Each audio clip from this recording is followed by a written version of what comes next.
Hello everyone. बच्चों, the rise of nationalism in Europe का fourth topic complete करेंगे आज हम, the making of Germany and Italy. तो चलो स्टार्ट करते हैं। उससे पहले चैनल को लाइक करें एंड सब्सक्राइब करें। तो आज हम अपना टॉपिक स्टार्ट कर रहे हैं, the making of Germany and Italy. तो स्टार्ट करते हैं बच्चों। 4.1। उससे पहले आपको एक क्वेश्चन दिया गया है। पहले Germany, can the army be the architect of a nation. जो जर्मनी को एक यूनिफाइड नेशन बनाने में उसकी आर्मी ने आर्किटेक्ट का रोल प्ले किया है बच्चों।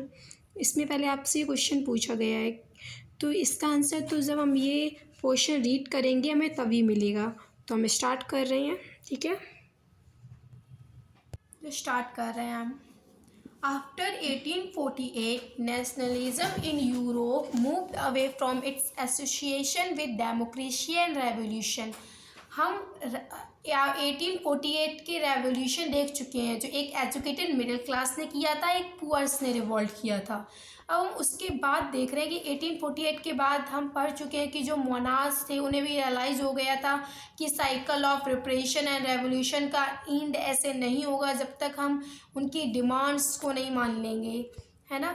तो वही बोला जा रहा है कि 1848 के रेवोल्यूशन के बाद जो नेशनलिज्म की फीलिंग थी पूरे यूरोप में, वो एसोसिएशन बनाने से मूव होके डेमोक्रेसी एंड रेवोल्यूशन पे आ गई। मतलब हर पूरे यूरोप में सभी लोग डेमोक्रेसी की डिमांड कर रहे थे, रेवोल्यूशन कर रहे थे डेमोक्रेसी के लिए, कॉन्स्टिट्यूशन की मांग कर रहे थे, यूनिफाइड नेशन की मांग कर रहे थे, ठीक है।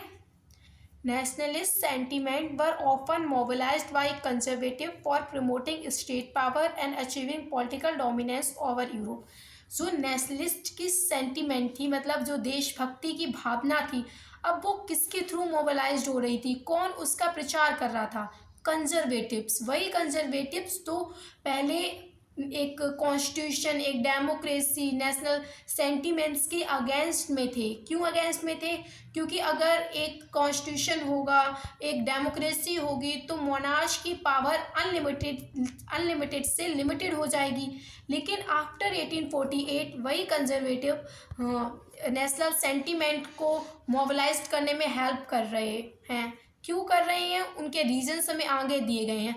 फॉर प्रमोटिंग स्टेट पावर, कि वो स्टेट पावर को इंक्रीज कर पाएंगे। मतलब अभी कोई जर्मनी में जैसे प्रुशिया है, तो प्रुशिया का किंग सिर्फ प्रुशिया की टेरिटरी को हैंडल कर रहा है, लेकिन जब उसके अंदर बहुत सारे स्टेट्स मिलके पूरा जर्मनी देश बन जाएगा, तो उसकी स्टेट पावर अपने आप इंक्रीज हो जाएगी, इकोनॉमिक वेलफेयर हो जाएगी, आर्मी उसकी अच्छी हो जाएगी, ब्यूरोक्रेसी अच्छी हो जाएगी, और achieving political dominance over Europe. अब जर्मनी एक बड़ा नेशन हो जाएगा तो उसका पॉलिटिकल डोमिनेंस भी तो पूरे यूरोप में बढ़ जाएगा। तो इसी सेंटिमेंट से, इसी सोच से जो कंजर्वेटिव्स थे वो भी अब हेल्प कर रहे थे नेशनलिस्ट के सेंटिमेंट को मोबिलाइज करने में अपने फायदे के लिए, ठीक है। This can be observed in the process by which Germany and Italy came to be unified as a nation. अब हम आगे ऑब्जर्व करेंगे किस प्रोसेस से जर्मनी और इटली दोनों एक यूनिफाइड नेशन स्टेट्स बनती हैं, ठीक है। अब पहले हम जर्मनी का पढ़ेंगे, उसके बाद हम इटली का पढ़ेंगे। As you have seen, nationalist feeling were widespread among liberal middle class German who in 1848 tried to unite the different regions of the German Confederation into a nation state governed by an elected parliament। 1848 के revolution में हमने देखा था कि जो national assembly थी उसने German nation के लिए कॉन्स्टिट्यूशन ड्राफ्ट किया था, पार्लियामेंट्री मोनार्क सब्जेक्ट को ड्राफ्ट किया था, एंड लास्ट में उसके डिप्यूटीज़ ने जो हमारे उस क्राउन को जो मोनार्क्स थे प्रुशिया के, उनको भी ऑफर किया था। एट लास्ट जो मिलिट्री एंड मोनार्च का अपोजिशन इतना स्ट्रॉन्ग हो जाता है कि जो सोशल बेसिस ऑफ पार्लियामेंट बनती है वो इरोडेड हो जाती है, मतलब पूरी तरीके से डिस्ट्रॉय कर दी जाती है।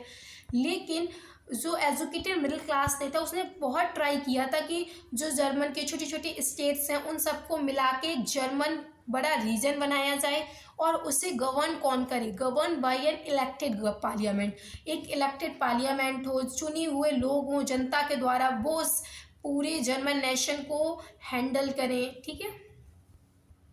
The liberal initiative of a nation building was however repressed by the combined force of the monarch and the military support by the landowner Karl Junker of Prussia।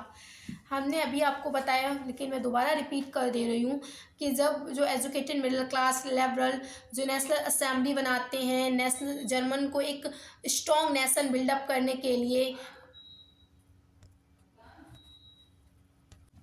German को एक स्ट्रॉन्ग नेशन बिल्डअप करने के लिए what जो वहाँ के monarch और aristocracy power का opposition with the support of military and large land owner called Junker, जो प्रुशिया में जो बहुत बड़े लैंड ओनर होते हैं उनको झंकर बोलते हैं, उनके सपोर्ट से जो सोशल बेसिस ऑफ पार्लियामेंट बनाई जाती है लेवल्स के द्वारा, एजुकेटेड मिडिल क्लास के द्वारा, वो पूरी तरीके से इरोडेड एंड डिस्ट्रॉय हो जाती है, ख़त्म कर दी जाती है। आफ्टर द फेल्ड अटैम्प्ट, ये उनका फेल्ड ही अटैम्प्ट एक तरीके का होता है, क्योंकि जो वो चाहते थे वो पूरी तरीके से नहीं हो पाया है। हाँ ये है कि उन्होंने एरिस्टोक्रेसी की पावर को तो डिक्रीज किया था, लेकिन जो उनकी डिमांड्स थी कॉन्स्टिट्यूशन की, नेशनल यूनिफिकेशन की, वो तो कंप्लीट नहीं हो पाती है ना। From then on, Prussia took on the leadership of the movement for national unification. At last क्या होता है, जो प्रुशिया के किंग होता है वो भी कंजर्वेटिव ही होता है, सेकेंड स्टेट से बिलोंग करता है, एंड वो अब सोचता है कि वो अपनी स्टेट पावर को भी प्रमोट कर पाएगा एंड पॉलिटिकल डोमिनेंस भी पूरे यूरोप में गेन कर पाएगा अगर वो जर्मनी को यूनिफाइड नेशन बना देता है। तो एट लास्ट जो प्रुशिया का किंग होता है, जो प्रुशिया होता है, प्रुशिया का रीजन होता है, वहाँ के लोग हैं, वहाँ के जो कंजर्वेटिव्स होते हैं, वो इस लीडरशिप को लेते हैं कि वो जर्मनी को एक नेशनल यूनिफिकेशन करेंगे, उसका एक जर्मन पूरा नेशन बनाएंगे। इस chief minister Otto von Bismarck, आपको नाम याद रखना होगा, यही आर्किटेक्ट हैं पूरे जर्मनी नेशन को बनाने में, जर्मनी नेशन को यूनिफाइड करने में। ठीक है। Architect of this process carry out with the help of Prussian army and bureaucracy. जो chief minister Otto von Bismarck हैं उन्होंने जर्मनी को यूनिफाइड करने में बहुत ज़्यादा हेल्प की है, आर्किटेक्ट का रोल प्ले किया है इस पूरी प्रोसेस में। किसकी हेल्प से? प्रुशियन की आर्मी की एंड उसकी ब्यूरोक्रेसी की। आपको याद रखना होगा कि जर्मनी यूनिफिकेशन का क्वेश्चन इसी बार 5 नंबर का आया था, अगली बार आने के भी चांस हैं, तो अच्छे से समझिए। 3 wars over 7 years with Austria, Denmark and France ended in Prussia victory and complete the process of unification। 7 सालों में ऑटो एंड बिस्मार्क को 3 बार मतलब युद्ध करने पड़े थे। किनसे करने पड़े थे? ऑस्ट्रेलिया से करने पड़े थे, डेनमार्क से करने पड़े थे, फ्रांस से करने पड़े थे, और इन में एट लास्ट प्रुशिया की विक्ट्री होती है, प्रुशिया की जीत होती है, और जो प्रोसेस है यूनिफिकेशन की जर्मनी की वो कंप्लीट होती है। मतलब अब जर्मनी छोटे छोटे टुकड़ों में नहीं बट के रह गया था, पूरा एक जर्मनी बड़ा नेशन बन चुका था। ठीक है। In January 1871, the Prussian king William I was proclaimed German emperor in a ceremony held at Versailles।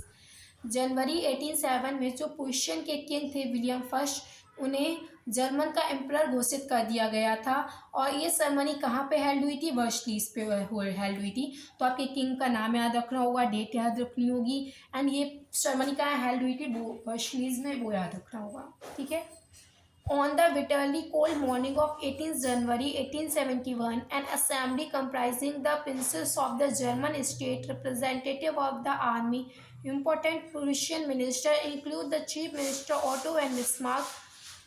देखो यहाँ पे क्या बोला जा रहा है कि कोल्ड बहुत अच्छी सी मॉर्निंग थी 18 जनवरी 1871 में, जो असेंबली थी, और वहाँ पे प्रिंसेस ऑफ जर्मन स्टेट के बहुत सारे प्रिंसली हाउस के लोग थे, आर्मी के रिप्रेजेंटेटिव थे जो पूरी आर्मी को दिखा रहे थे, और इम्पोर्टेंट जितने भी प्रुशिया के मिनिस्टर्स थे, and including chief minister Otto von Bismarck, जिन्होंने जर्मनी के यूनिफिकेशन में आर्किटेक्ट का रोल प्ले किया है, वो सब गैदर्ड होते हैं कहाँ पे? Unheated hall of mirror in the place of Versailles में अनहीटेड मिरर ठीक है, जहाँ पे प्रोक्लेम्ड होता है जर्मन एम्परर विलियम फर्स्ट, जिनका पूरा नाम दिया गया है केसर विलियम फर्स्ट ऑफ प्रूशियन, जिनको पूरी यूनिफाइड जर्मनी का एम्परर घोषित कर दिया जाता है।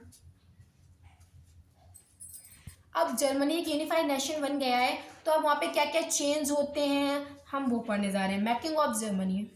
The nation building process in Germany had demonstrated the dominance of Prussian state power. देखो, पूरी जर्मनी को एक यूनिफाइड नेशन बनाने में, एक स्ट्रॉन्ग नेशन बिल्डअप करने में पुरुषिया का बहुत ज़्यादा रोल रहा है। तो पूरे जर्मनी में पुरुषियन स्टेट की पावर डोमिनेंस में रही है, ठीक है। और एंड ये भी बोल सकते हैं कि जो पुरुषिया के किंग थे केसर विलियम फर्स्ट, वही पूरी जर्मनी के एम्परर भी घोषित किए गए थे। तो जो पुरुषियन स्टेट का पावर का डोमिनेंस पूरी जर्मनी में अच्छी तरीके से रहा है। The new state placed a strong emphasis on modernizing the currency, banking, legal and judicial system in Germany. अब जर्मनी एक न्यू स्टेट बन चुका है, मतलब एक यूनिफाइड बड़ा नेशन बन चुका है। वहाँ पे बहुत सारे चेंजमेंट लाए जा रहे हैं पॉलिटिकल, सोशली एंड इकोनॉमिकली। तो वो, और सबसे ज़्यादा स्ट्रॉन्ग एम्फेसिस एंड जोर किस पे डाला जा रहा है, मॉडर्नाइजिंग द करेंसी, क्योंकि करेंसी की प्रॉब्लम हम भी लोग पहले देख चुके हैं। हर state by state currency change हो रही है, वेट एंड मेजर चेंज हो रहा है, इसलिए वहाँ की जो करेंसी थी उसे मॉडर्नाइज किया गया। बैंकिंग सिस्टम को मॉडर्नाइज किया गया, लीगल एंड जुडिकल सिस्टम और को जो जर्मनी का था उससे मॉडर्नाइज किया गया, उनमें कुछ चेंजमेंट लाई गई। Prussian measure and practice often become a model for the rest of the Germany. और जो पुरुषिया में मेजर एंड प्रैक्टिस थी, वही पूरे रेस्ट ऑफ जर्मनी, जितना भी बचा हुआ जर्मनी था एक्सपेक्ट पुरुषिया, वो सब के लिए मॉडल थी। अब हम इतनी यूनिफिकेशन की तरफ मूव कर रहे हैं बच्चों।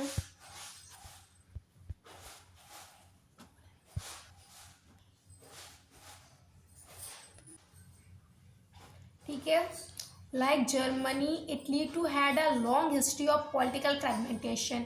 यहाँ पे एक ऑप्शन, एक एग्जांपल टाइप का दिया जा रहा है कि जो जर्मनी और इटली दोनों का हिस्ट्री में और पॉलिटिकल में अच्छा खासा फ्रेगमेंटेशन रहा है पॉलिटिकली। जर्मनी का तो हमने कितना पढ़ा है, 9th में भी पढ़ा था हिटलर के बारे में। तो दो, इटली एंड जर्मनी दोनों का अच्छा पॉलिटिकल फ्रेगमेंटेशन है हिस्ट्री में, ठीक है। Italian were scattered over several dynastic states as well as the multinational household empire. Italian मतलब जो इटली के लोग थे वो बहुत सारे नेशन स्टेट्स में स्कैटर थे, फैले हुए थे या रह रहे थे, ठीक है। और बहुत सारे मल्टीनेशनल हाउसहोल्ड एम्पायर में भी बहुत सारे इटालियन लोग रह रहे थे। During the middle of the 19th century Italy was divided into 7 state. Middle 19th century की बात हो रही है, जब इटली जो था वो 7 टुकड़ों में डिवाइडेड था, ठीक है। और which only one Sardinia Piedmont was ruled by an Italian princely house. और उन 7 में से बस एक रीजन ऐसा था जहाँ पे इटालियन प्रिंसली हाउस का रूल था। तो वो रीजन का नाम आपको याद रखना होगा, सार्डिना पैडमोंट, जहाँ पे इटालियन प्रिंसली हाउस का रूल था। वरना और जितने भी रीजन थे वहाँ पे अलग अलग डायनेस्टीज का, अलग अलग लोगों का रूल था। अब यहाँ पे उसका डिवीजन बताया जा रहा है कि नॉर्थ में किसका रूल था, सेंटर में किसका रूल था एंड साउथ में किसका रूल था। पूरी इटली जितने टुकड़ों में डिवाइडेड थी। तो the north part under Australian housework, जो नॉर्थ पार्ट था इटली का वो ऑस्ट्रेलियन हाउसवर्क के अंडर था। जो सेंट्रल पार्ट था वहाँ पे कौन रूल कर रहे थे, rule by the pop. And the southern reason was under the dominance of Bourbon king of Spain. जो साउथ रीजन था इटली का, वहाँ पे किसका डोमिनेंस था, बॉर्बन किंग ऑफ स्पेन के जो बॉर्बन डायनेस्टी थी उसका रूल था। तो आपको डिवीजन याद रखना होगा, नॉर्थ में ऑस्ट्रेलियन हाउसवर्क का रूल था, सेंट्रल में पॉप्स का रूल था एंड साउथ में बॉर्बन डायनेस्टी। और जो साउथर्न रीजन था वहाँ पे डोमिनेंस था बॉर्बन किंग ऑफ स्पेन का, ठीक है बच्चों। तो डिवीज़न याद रखना, जब आपको इटली का यूनिफिकेशन पूछा जाएगा तो आपको बताना होगा, पहले उसका डिवीज़न बताना होगा, फिर किसका रोल रहा पूरे यूनिफिकेशन में बहुत बताना होगा, ठीक है। 2026 में 5 मार्क्स का इटली एंड जर्मनी दोनों का यूनिफिकेशन आया था, तो ये पोर्शन बहुत इंपॉर्टेंट हो जाता है 2027 के बोर्ड्स के एक्सपेक्ट से, ठीक है। Even the Italian language had not acquired one common form and still had many regional and local variation. और यहाँ तक कि जो इटालियन लैंग्वेज थी वो भी हर जगह सेम नहीं बोली जा रही थी, उसमें भी बहुत ज़्यादा रीजनल और लोकल वेरिएशन थे इटालियन लैंग्वेज में भी। ठीक है।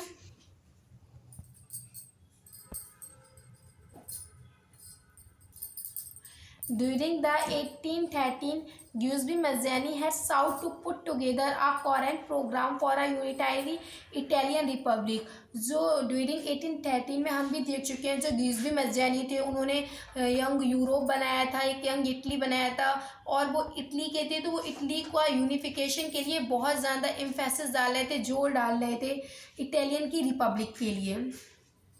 He had also formed a secret society called Young Italy for the dissemination of his goal. उन्होंने अपने गोल को पूरा करने के लिए, इटली का यूनिफिकेशन को कंप्लीट करने के लिए उन्होंने एक यंग सीक्रेट सोसाइटी बनाई थी, यंग इटली नाम की। ठीक है। The failure of revolutionary uprising both in 1831 and 1848 mean that the mantle now fell on Sardinia Piedmont under its ruler King Victor Emmanuel II to unify the Italian state through war. जो revolution था 1831 का और 1848 का, वो failure रहा था क्योंकि वो इटली को यूनिफाइड नहीं कर पाया था। जो गिउसेपी मज्जानी का गोल था वो पूरी तरीके से सक्सेसफुल नहीं हो पाया था। एट लास्ट जो सार्डिना पैडमोंट के किंग थे, जो एक इटालियन प्रिंसली हाउस था, उसके जो किंग थे विक्टर इमैनुअल सेकेंड, उन्होंने ये रिस्पॉन्सिबिलिटी ली कि वो इटली को यूनिफाइड बनाएंगे। किसके थ्रू? बार्स के थ्रू, मतलब युद्ध के थ्रू। अब आप देखेंगे इसमें उनका, वो भी तो कंजर्वेटिव्स हैं, अब उनका क्या फ़ायदा, वो इस इटली का यूनिफिकेशन किस नज़र से देख रहे हैं। In the eyes of the ruling elites of this region, elites मतलब होता है member, region a unified Italy offer them the possibility of economical development and political dominance. जो रूलिंग एलाइट से रूलिंग मेंबर थे सार्डिना पैडमोंट के, या Victor Emmanuel second को भी हम ले सकते हैं, वो इटली का यूनिफिकेशन ऐसे देख रहे थे कि जो इटली का, अगर इटली यूनिफाइड हो जाएगी तो वो उनको ऑफर क्या क्या चीज़ें कर सकती है। पॉसिबिलिटी है कि वो उनको इकोनॉमिकल डेवलपमेंट देगी, एब्सोल्युटली देगी, क्योंकि जब वो अभी एक छोटे से रीजन के किंग है, जब वो पूरी इटली के एम्परर बन जाएंगे, किंग बन जाएंगे, तो जब उनके पास ज़्यादा पॉपुलेशन होगी, ज़्यादा आर्मी होगी, तो उनकी जो वर्किंग होगी वो इंक्रीज हो जाएगी, तो ऑटोमेटिकली उनकी इकोनॉमी बढ़ जाएगी।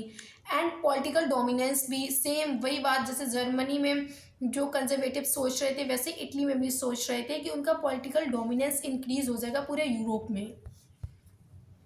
ठीक है। Chief Minister Cavour, who led the movement to unify the region of Italy, was neither a revolutionary nor a Democrat. वहाँ पे जो chief minister Otto von Bismarck ने केशर विलियम फर्स्ट की हेल्प की थी जर्मनी का यूनिफिकेशन के लिए। यहाँ पे दो लोग हेल्प करते हैं विक्टर इमैनुअल की इटली को यूनिफाइड करने में। First is chief minister Cavour and second is, हम आगे पढ़ेंगे, गिउसेपी गारिबल्डी। ठीक है, पहले हम चीफ मिनिस्टर कैवर का पढ़ते हैं। यहाँ पे दिया जा रहा है जो चीफ मिनिस्टर कैवर है वो स्टार्ट करते हैं इटली को यूनिफाइड, उसके इटली के रीजन्स को यूनिफाइड करने की मूवमेंट्स को, लेकिन वो ना तो कोई रेवोल्यूशनरी हैं और ना कोई डेमोक्रेट है, वो भी एक सेकेंड स्टेज से बिलोंग करते हैं, वो भी एक कंजर्वेटिव है। ठीक है। Like many other wealthy and educated member of the Italian elite, he spoke French much better than he did Italian. यहाँ पे क्या दिया जा रहा है, जो बहुत ज़्यादा एजुकेट मेंबर थे, वेल्थी लोग थे, पैसे वाले थे इटली के लोग, वो इटली की लैंग्वेज से अच्छी तरीके से वो फ्रेंच की लैंग्वेज बोल लेते थे। क्यों बोल लेते थे? डिप्लोमेसी के लिए, पॉलिटिक्स के लिए। एरिस्टोक्रेसी क्लास हमने पढ़ा था ना, अपने आप को कैसे एक समझेगी, वो अपने कॉमन वे ऑफ लाइफ से एक दूसरे से अटैच थी ना, वही। Through a tactful diplomatic alliance with French engineered by Cavour, Saadina Piedmont succeed in defeating the Austrian force in 1859. वही आगे दिया जा रहा है, डिप्लोमेटिक के लिए जो इटालियन के वेल्थी लोग थे वो फ्रेंच अच्छी तरीके से बोलते, ज़्यादा अच्छी तरीके से बोलते थे इटली से, इटालियन लैंग्वेज से। और एट लास्ट जो चीफ मिनिस्टर कैवार हैं सार्डिना पैडमोंट की हेल्प से, वहाँ की आर्मी की हेल्प से वो सक्सीड मतलब सफल हो जाते हैं ऑस्ट्रेलियन फोर्स को डिफीट करने में 1859 में। एंड वो साइना पेडमोंट के साथ जो नॉर्थ का रीजन था वो इंक्लूड कर देते हैं। ठीक है। Apart from regular troop, a large number of armed volunteers under the leadership of Giuseppe Garibaldi joined the fray. उनके जो रेगुलर ट्रूप्स थे उसके करस्पॉन्डिंग में जो उनके आर्म वॉलंटियर थे उनके लीडरशिप में किसकी लीडरशिप में, गिउज़ी मज़्ज़ानी की लीडरशिप में, उनकी हेल्प से जो गिउज़ी मज़्ज़ानी आगे जाके जो साउथ पार्ट है उसको इंक्लूड करेंगे इटली में, उसको जो स्पेन के रूलर से या टू सिसिलीज ऑफ किंगडम से आज़ाद कराएंगे। ठीक है। इन और किसकी हेल्प से, अपने आर्म वॉलंटियर की हेल्प से एंड ट्रूप्स की हेल्प से। इन 1860 they marched into South Italy and the kingdom of Two Sicilies and succeed in winning the support of the local peasant in order to drive out the Spanish ruler. हम जो यहाँ पे नीचे south region है जो किसके under में था, किसके डोमिनेंस में था, इस the Bourbon dynasty of Spain के, हम उसे टू सिसिलीज ऑफ किंगडम भी बोलते हैं। ठीक है। और जो गिउज़ी गारिबल्डी होते हैं वो मूव करते हैं साउथर्न इटली की तरफ जाते हैं, वहाँ साउथर्न इटली में जाते हैं, वहाँ के जो लोकल पीजेंट होते हैं, लोकल फार्मर होते हैं, उनका सपोर्ट गेन करने में, उनका विश्वास जीतते हैं। उसके बाद उनकी हेल्प से जो स्पेनिश रूलर था उसे वहाँ से भगाने में सफल हो जाते हैं, सक्सीड हो जाते हैं एंड वो जो साउथ पार्ट था उसे भी आज़ाद करा लेते हैं। तो वो सक्सीड हो जाते हैं और जो सेंट्रल पार्ट होता है हमारे इटली का वो ऑलरेडी इंक्लूड हो जाता है इटली यूनिफिकेशन में। ठीक है, क्योंकि सेंट्रल पार्ट का कोई दिया नहीं है। In 1861 Victor Emmanuel second was proclaimed king of united Italy. Italy एक यूनिफाइड नेशन स्टेट बन चुका है। तो जो विक्टर इमैनुअल सेकेंड थे वो वहाँ के किंग प्रोक्लेम कर दिए गए, घोषित कर दिए गए। कब? 1861 में। यहाँ पे भी विक्टर इमैनुअल जिन्होंने इटली के यूनिफिकेशन के प्रोसेस को स्टार्ट किया था वही किंग घोषित किए गए थे। और हमने जर्मनी में भी देखा था जो विलियम फर्स्ट थे वही वहाँ के एम्परर घोषित किए गए थे। तो जो कंजर्वेटिव्स एलाइज जो सोच से यूनिफिकेशन को देख रहे थे वो उनकी असलियत में सच में बदलती हुई जा रही थी। However, much of the Italian population among whom rates of illiteracy were very high remained blissfully unaware of liberal nationalist ideology. जो इटालियन की पॉपुलेशन थी वहाँ पे इलिटरेसी रेट मतलब अनएजुकेटेड लोग बहुत ज़्यादा थे, वहाँ अनएजुकेटेड लोगों की पॉपुलेशन बहुत हाई थी। तो वो जो लिबरल नेशनलिस्ट की आइडियोलॉजी थी, उनके विचार थे एक नेशन के प्रति, डेमोक्रेसी, कॉन्स्टिट्यूशन, इन बातों को वो लोग समझते नहीं थे। वो बस ब्लिसफुली को जानते थे, बस वो कोई बोले वो बात तो समझ सकते थे लेकिन उनकी आइडियोलॉजी क्या होता है, डेमोक्रेसी क्या होता है, कॉन्स्टिट्यूशन, वो इतने अच्छे से नहीं जानते थे। The peasant masses who had supported Garibaldi in southern Italy had never heard of Italia and believed that La Talia was Victor Emmanuel's wife. और यहाँ पे हमने देखा था जो गिउज़बी गारिबल्डी सक्सीड हुए थे लोकल पीजेंट का भरोसा जीतने में और उनकी हेल्प से उन्होंने स्पेनिश रूलर को वहाँ से भगाने में सक्सीड रहे थे वो।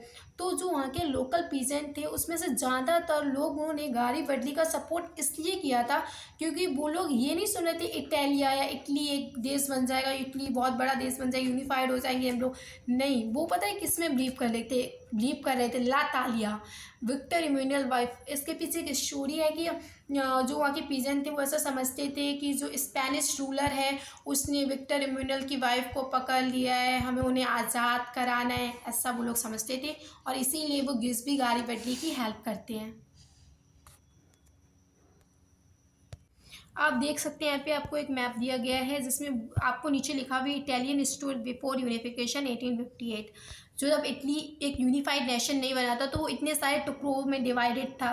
ठीक है, और आपको मैन डिवीजन बताया गया था कि नॉर्थ में किसका रूल था, सेंट्रल में किसका रूल था एंड स्टेट में किसका रूल था। और देखिए कितने सारे टुकड़ों में जो है इटली बटा हुआ है। और आफ्टर यूनिफिकेशन जब इटली एक यूनिफाइड नेशन बन जाता है तो ये सारे टुकड़े मिलके, छोटे छोटे नेशंस मिलके एक पूरा यूनिफाइड इटली बनता है। अब हम ब्रिटेन के केस की तरफ मूव कर रहे हैं 4.3 टॉपिक की तरफ, the strengths case of Britain.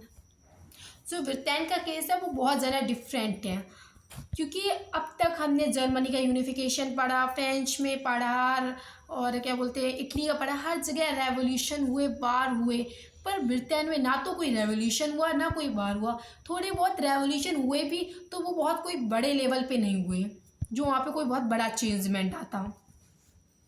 The model of the nation और the nation state some scholar have argued is Great Britain. Model जो नेशन स्टेट का रहा है ग्रेट ब्रिटेन का, हम वो रीड करने वाले हैं। In Britain the formation of the nation state was not the result of sudden upheaval और revolution। जो ब्रिटेन को एक नेशन स्टेट, एक ग्रेट नेशन बनाने में कोई सडन, कोई बहुत ज़्यादा रेवोल्यूशन नहीं हुआ, या फिर सडन कोई मूवमेंट नहीं स्टार्ट हुई कि एक ग्रेट ब्रिटेन बनाना है। ये एक long down out of process है। It was the result of long down out of process. ये सब कुछ धीरे धीरे बना है, धीरे धीरे ब्रिटेन एक बहुत बड़ा नेशन बना है, एक ग्रेट ब्रिटेन बना है। There was no British nation prior to the 18th century। 18th century से पहले कोई ब्रिटेन नाम का कोई नेशन नहीं था, कोई ब्रिटिश नेशन नहीं था, छोटे छोटे हिस्सों में बटा हुआ था। The primary identity of the people who inhabited the British Isles were ethnic ones such as English, Welsh, Scot and Irish। जो ब्रिटिश लोगों की जो ब्रिटिश लोग थे उनकी एथनिक ग्रुप्स के बारे में बताया जा रहा है, इंग्लिश, वेल्स, स्कॉट। अब यहाँ पे उनके एथनिक ग्रुप्स के बारे में बताया जाए। ब्रिटिश के कौन कौन से एथनिक ग्रुप्स थे, एक इंग्लिश था, वेल्स था, स्कॉट्स था और आयरिश था, ठीक है। All of these ethnic group had there आउन कल्चर एंड पॉलिटिकल ट्रेडिशन। ये जितने भी एथनिक ग्रुप्स थे, एथनिक ग्रुप्स मतलब होता है रिलीजनल डाइवर्सिटीज़, ठीक है। तो उन सभी का अपना एक कल्चर था और पॉलिटिकल ट्रेडिशन थे, ठीक है। But as the English nation steadily grow in wealth, importance and power, it was able to extend it influence over other nation of the island. अब जो इंग्लिश नेशन था, जो इंग्लिश का एथनिक ग्रुप था और इंग्लिश जो nation था England, वो बहुत ज़्यादा ग्रो अप था, वेल्थी था एंड पावरफुल था। तो वो जो था वो पॉसिबल हो जाता है अपना इन्फ्लुएंस, अपना प्रभाव दिखाने में अलग नेशंस में, जो छोटे छोटे आइसलैंड थे उस पर। The English parliament which has seized power from the monarchy in 1688। और जो इंग्लिश की पार्लियामेंट थी उसने जो मोनार्च की पावर को पूरी तरीके से ख़त्म 1688 में ही कर दिया गया था, without any revolution. At the end of the protracted conflict was the instrument through which a nation state with England at its center came to be forget। The Act of Union 1707 between England and Scotland that result in the formation of the United Kingdom of Great Britain। Act of union आपको याद रखनी होगी 1707 में, जो किसके बीच में हुई थी, इंग्लैंड और स्कॉटलैंड के बीच में हुई थी।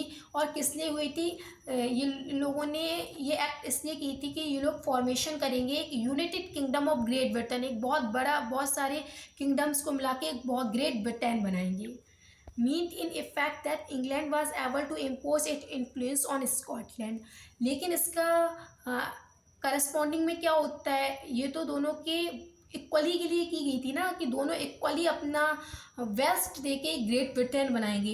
बट एट लास्ट क्या होता है कि जो इंग्लैंड था वहाँ पे इंग्लिश लोग पावरफुल में थे, इंग्लैंड वेल्थी था, तो वो अपना इन्फ्लुएंस, अपना प्रभाव स्कॉटलैंड पे अच्छी तरीके से दिखा देता है। एंड एट लास्ट हम आगे देखेंगे कि वहाँ पे वो जो उसके कल्चर होता है उन लोगों को वो भी नहीं फॉलो करने देता है। The British parliament was henceforth dominate by its English member. और जो ब्रिटिश की पूरी पार्लियामेंट थी वो भी वहाँ पे कौन ज़्यादा डोमिनेंट में थे, सबसे ज़्यादा कौन से एथनिक ग्रुप के मेंबर थे, तो इंग्लिश के लोग थे। The growth of British identity mean the Scotland distinct culture and political institution were systematically suppressed। अब यहाँ पे जब ब्रिटिश आइडेंटिटी की ग्रोथ हो रही थी, वो बढ़ रहे थे, तो सीधा इसका करस्पॉन्डिंग मतलब ये था कि जो स्कॉटलैंड, उसकी आइडेंटिटीज़ थी, उसके कल्चर थे, उसके पॉलिटिकल इंस्टीट्यूशन थे, वो सिस्टमेटिकली सप्रेस्ड हो रहे थे, दबाए जा रहे थे। उनका कल्चर नहीं फॉलो करने दिया जा रहा था, उनका पॉलिटिकल इंस्टीट्यूशन नहीं कोई बचा था वहाँ पे। The Catholic clans that inhabited the Scottish Highlands suffered tribal repression whenever they तो जो स्कॉटिश के हाईलैंडर थे वो ज़्यादातर कौन से रिलीजन्स के थे, वो कैथोलिक के थे। जो ब्रिटिश में भी दो ग्रुप थे, कैथोलिक थे एंड प्रोटेस्टेंट थे, और इंग्लैंड में जिनका डोमिनेंस था वो प्रोटेस्टेंट थे। हम आगे रीड करेंगे इसके बारे में।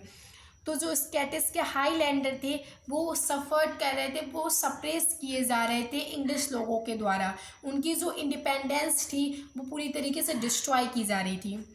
एंड वो बहुत ज़्यादा अटैम्प्ट कर रहे थे, रेवोल्यूशंस भी कर रहे थे, डिमांड भी कर रहे थे अपनी इंडिपेंडेंस के लिए। The Scottish highlander were forbidden to speak their Gaelic language or wear their nation dress, and large number were forcefully driven out of their homeland। जो स्कॉटिश के हाईलैंडर्स थे उन सभी को बिल्कुल रोक दिया गया, फॉरगेट कर दिया गया कि वो अपनी जो उनकी नेशनल लैंग्वेज थी जो वो बोलते थे गैलिश लैंग्वेज, वो नहीं बोल सकते। वो अपने नेशनल कॉस्ट्यूम एंड ड्रेस को भी वियर नहीं कर सकते, नहीं पहन सकते। और बहुत ज़्यादा लार्ज नंबर ऑफ हाईलैंडर को मजबूर कर दिया गया था अपने होमलैंड से भागने के लिए या छोड़ने के लिए। अब सेम ऐसा ही हम एक्ट देखेंगे आयरलैंड के साथ इंग्लैंड का। Ireland suffered a similar fate, वो भी स्कॉटलैंड की तरह सिमिलर फेट को अभी सफ़र करेगा। It was a country deeply divided between Catholic and Protestant. जो आइलैंड है देखो वहाँ पे दो ग्रुप्स हैं, कैथोलिक एंड प्रोटेस्टेंट है। The English have the Protestant of island to establish their dominance over a largely Catholic country. जो English है वो प्रोटेस्टेंट की हेल्प कर रही है आइलैंड में कि वो अपना डोमिनेंस को वहाँ पे इस्टेब्लिश करें, और जो लार्जली कैथोलिक कंट्रीज़ हैं उन पे अपना डोमिनेंस बनाएं, क्योंकि वो उनकी हेल्प कर रही थी, क्योंकि इंग्लिश के ज़्यादातर लोग प्रोटेस्टेंट से इन्वॉल्व थे या बिलोंग करते थे। Catholic revolt against British dominance were suppressed, और जो कैथोलिक लोगों ने अपना रेवोल्यूशन किया ब्रिटिश लोगों के अगेंस्ट में, ब्रिटिश डोमिनेंस के अगेंस्ट में, वो पूरी तरीके से सप्रेस्ड कर दिया गया, दबा दिया गया। इसीलिए कोई ऐसा बहुत बड़ा रेवोल्यूशन ब्रिटेन में हमें देखने को नहीं मिला। ग्रेट ब्रिटेन को फॉर्म होने में कोई बहुत बड़ा रेवोल्यूशन हमें देखने को नहीं मिला। वो एक long down out of process से ग्रेट ब्रिटेन बनता है।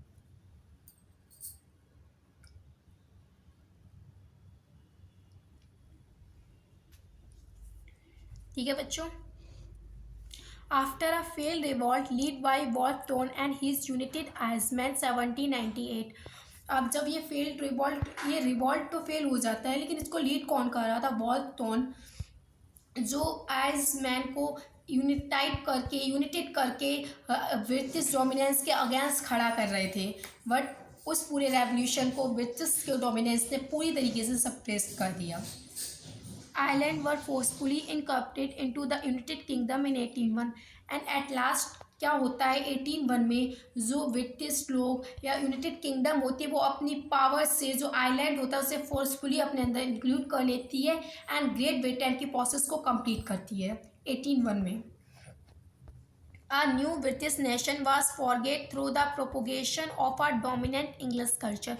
और जो न्यू ब्रिटिश नेशन बना था वहाँ पे भी इंग्लिश कल्चर का ही डोमिनेंट था।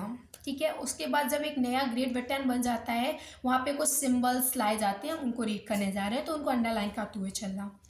The symbol of the new Britain, the British flag, Union Jack. जो नए ब्रिटेन के कुछ सिंबल्स को मीट कर रहे हैं। तो जो ब्रिटिश का फ्लैग था वो क्या था? यूनियन जैक था। जो वहाँ की नेशनल एंथम थी वो क्या थी? God save our Nobel king. ठीक है, और the English language was actively promoted and the older nation suffered only a subordinate partner in this union।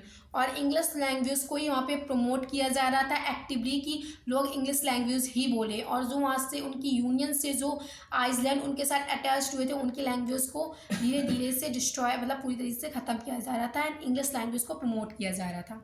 ठीक है, अब ये जो पिक्चर दी गई है उसको एक बार देख लो।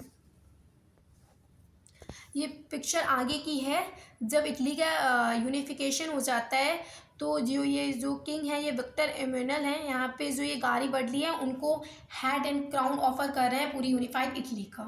ठीक है, तो हमारा चैप्टर यहाँ पे पूरी तरीके से ख़त्म होता है। चैप्टर नहीं, टॉपिक ख़त्म होता है, मतलब सॉरी, टॉपिक 4 टॉपिक हमारा पूरी तरीके से ख़त्म होता है, the making of Italy and Germany. और यहाँ पे हम the stance case of Britain भी रीड कर चुके हैं। अब हम आपको बता देते हैं कि हमारा नेक्स्ट वीडियो कौन से टॉपिक पे आएगा। 5th टॉपिक पे आएगा हमारा next video, visualising the nation. लोग ठीक है, ये टॉपिक हमारा हुआ विजुअलाइजिंग द नेशन। ये छोटा सा टॉपिक है, हमारे एक वीडियो 10-15 मिनट का ये टॉपिक होगा हमारा। उसके बाद हमारा 6 टॉपिक होगा, फिर हमारी चैप्टर कंप्लीट हो जाएगा। फिर हम लोग इसके क्वेश्चन आंसर प्रैक्टिस करेंगे, नोट्स को रीडअप करेंगे। तो बच्चों हमारा ये वाला टॉपिक यहाँ पे कंप्लीट होता है। यहाँ पे जो इम्पोर्टेंट क्वेश्चन बनेंगे वो मैं आपको बता चुकी हूँ, और ब्रिटेन का भी आपको स्टैंस केस ऑफ ब्रिटेन भी पूछा जा सकता है। तो अच्छे से जितने लाइंस पे मैंने अंडरलाइन की है उनको अच्छे से अंडरलाइन करना। एंड सभी बच्चे पढ़ते रहिए। Bye bye. एंड चैनल को लाइक करें, सब्सक्राइब करें, and take care. Bye bye.